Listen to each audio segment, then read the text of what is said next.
Hello, Amir here. I have created this Google Sheet for the budget tracking.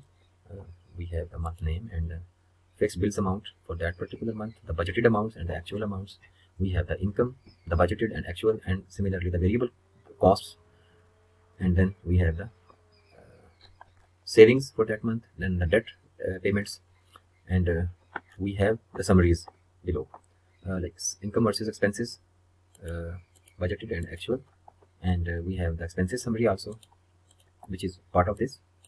And then we have a summary for total income and total expense, budgeted and actuals, and then we have the amounts left to budget and amount left to spend, and then we have the graphs, and we have similar sheets for the 12 months.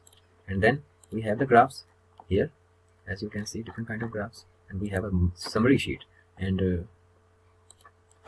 in this summary sheet we have the yearly report for the income and the expenses, and the actual income and the expenses, budgeted and actuals.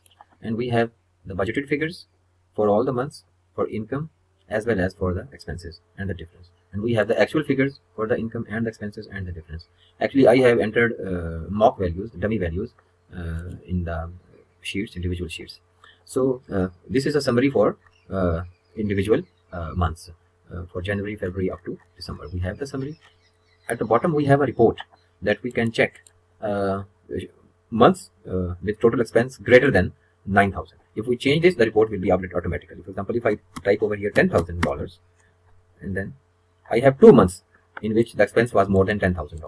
If I type $11,000, I have only 1 month in which the expense was more than $11,000. If I type like 7,000, then all the 12 months are populated, because in all the 12 months the expense was more than $7,000, as you can see in the above table also. So this is a good report.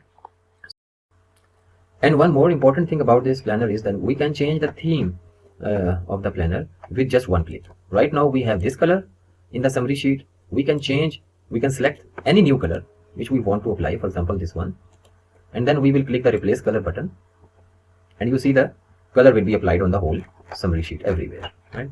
So we can select any color, and even we can play with the colors to check what suits the most. This is the bright blue. Maybe a cool color would be better, or a color that blends well with the logo. I guess that is this color, or maybe this one.